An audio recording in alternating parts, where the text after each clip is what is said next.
At the time of filming this video, I am 41 years old, and if I could go back and talk to my 20-year-old self to give advice on how to play jazz a lot faster, this is exactly what I would say. Welcome to Jazz Guitar Lessons, where we help guitarists learn jazz faster, express themselves more fluently, and have fun along the way. My name is Mark, and if you're looking to learn jazz, form better practice habits, and especially if you enjoy a French accent, make sure to subscribe. Through my musical journey, I would often find myself overthinking and overcomplicated things, and in the end I realized that I'm doing it because I love it. So my advice to myself is, hey, pick up the guitar and play a lot. There's not an amount of mind and thinking and planning that's going to solve that thing.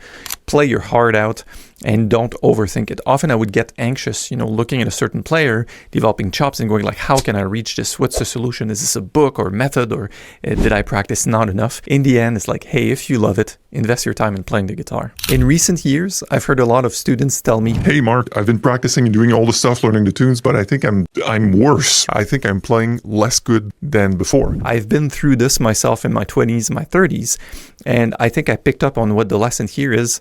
Perfection is a moving target, meaning the goalposts will constantly move. Why does that happen? I think it's because our ears also get better. So I'm at a certain point where I'm not aware of the flaws. I get better, my ears get better.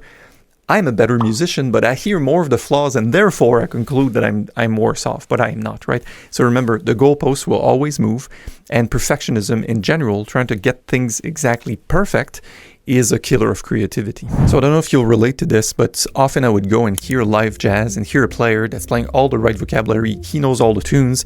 He's playing sort of in time, and I see it's like, yeah, that's F sharp minor 7 flat 5 to a B7 altered and whatever. And there's that thing that's missing, right? So often that, en français, de je ne sais quoi, is how something is performed, the feel of it or the intention. So it's like, in a way, saying playing with your heart.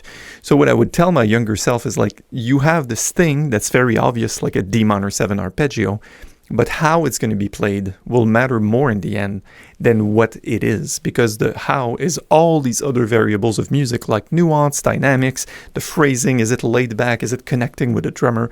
So this is a big takeaway for me, in that we often wind up playing really simple stuff that sounds good, and the reason it sounds good, it's because of the way we play it and not what is actually played. So while I lived in Montreal, I would often go to jazz clubs, watch live gigs, or go to jam sessions, and I would be surprised to see a certain musician, say a bass player, take the gig. So it wasn't even about me. I would go, well, that guy is good, but I know at least a handful, like 5 or 10 guys I could call up that are way better technically, that know more tune, playing better time, that have more chops and whatever.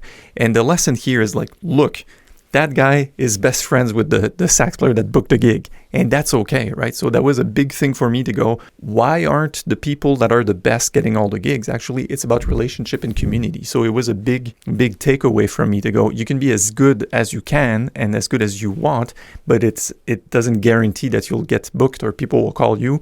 If you're a dick around people, or if you don't really know the tunes, if you may be really well versed, but the relationships typically get the big gigs. Taking the leap, booking the gig, booking the call, even grabbing someone's business card at a jam, going, yeah, man, we should play, grab that coffee. Often, I'm a bit reluctant to meet with new people and going out to their homes and saying, we'll have a jam sessions, but I've had some of the most awesome transformational experiences, or came across new records I was not aware of, or new chord progressions, or new ways of doing it. So hanging out and just immersing myself with the people was a really big takeaway, meaning if I'm scared of something, if I'm scared of going to that jam session because I'm thinking, no, they're more advanced, they're not going to want to play with me, this is exactly the thing I'd be doing. And I've been coaching people on that as well, my guitar students that think that they're not advanced enough and that they will somehow reach this level so that then they can finally give themselves permission. I'm just going to tell you, permission is now. And if musicians are seasoned and more advanced, typically they'll be really kind to accompany you on your journey as well, which is one of my other points. So going out to a jam session for me as a kid was learning in the trenches. You're under fire and someone's calling the radio for air support. That's the jam. So a jam session playing one tune, I don't know, like The Night Has a Thousand Eyes or Girl from Ipanema, I'm playing for 3 minutes in total, and the takeaways from that are like practicing for 6 months in my own practice room.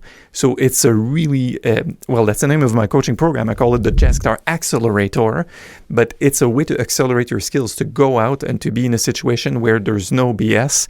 You can't stop the tempo. The show must go on, as they say. So the train leaves the station and then you're playing the tune. That's, for me, some of the most invaluable learning lessons, playing with piano players, playing with drummers, more advanced, less advanced, playing with sometimes international jazz stars that'd be touring through Montreal and go at a night at a jam and go, man, I never knew I could play with those people. So taking the leap is really important here. For those of you who know me, I have a really rational scientific background, so I graduated with a degree in statistics. I love math. I also have some actuarial credentials, and I've worked here as an analyst for the government. So that side of me is really, really strong when I get into the music. However, I've always let myself be, especially in my 30s, more of a space cadet for expression. And here's why. Everything else in my life is really straight up, like spreadsheets and organizing schedules, and I'm very methodical, maybe a bit OCD around the edges. But the point here is that my music is sacred in that I know it's about self-expression. So this is the advice I would give my younger self, to go like, for sure, practice the scales and do everything technical. But when you play your heart out, because this whole thing is about self-expression. It's not necessarily about a specific aesthetics, but it's about expressing things that are beyond human emotions, or more nuanced human emotions, if you want. So I do remember my past 3, 5, or 10 gigs, and there were specific moments where I was like, I missed the chord, I missed the introduction, I missed the outro, I missed the cue, I may have played it wrong, or I'm soloing and I'm not in the right key. No one else remembers that. There's just me, all right? So I'm trying not to overinflate the mistakes. I got my entry point into jazz, as a lot of people say, reading music with the theory of things, looking at standards, 13 chords. I came from a rock background, right? So all these things were really new. And in the end, the big lesson, the big takeaway for my younger self would be listen. But deep listening. So there are pioneers. Take it or leave it. Enjoy Wes Montgomery or not, doesn't really matter. That guy was really a pioneer. So deeply listen to what this guy's doing. Also listen to the bandmates. So listening is a big thing, right? Because we make it very mental. We make it about patterns and practice and theory. But in the end, it's a sonic thing. It's within our ears, right? So listening to the bandmates, listening to the singer, to see if she called the cue at the end of the verse or whatever. And listening to myself is a big, big thing. So when I finally was able to hear how I sounded, and that goes through, of course, filming myself recording, even practicing in front of the mirror, or even filming practice sessions just to see how I behaved around music and how I actually sounded, getting that perspective on almost an external view of my sound is truly listening to myself. So it means that perhaps while I'm playing, I don't have my full RAM to listen to myself, but I can certainly record that and then take the time outside of my practice session to listen to myself. The lessons from listening to myself are self-explanatory. It's like, oh yeah, you're rushing. Don't do that. Oh yeah, your fingering so you're always going like that. Yeah, don't do that.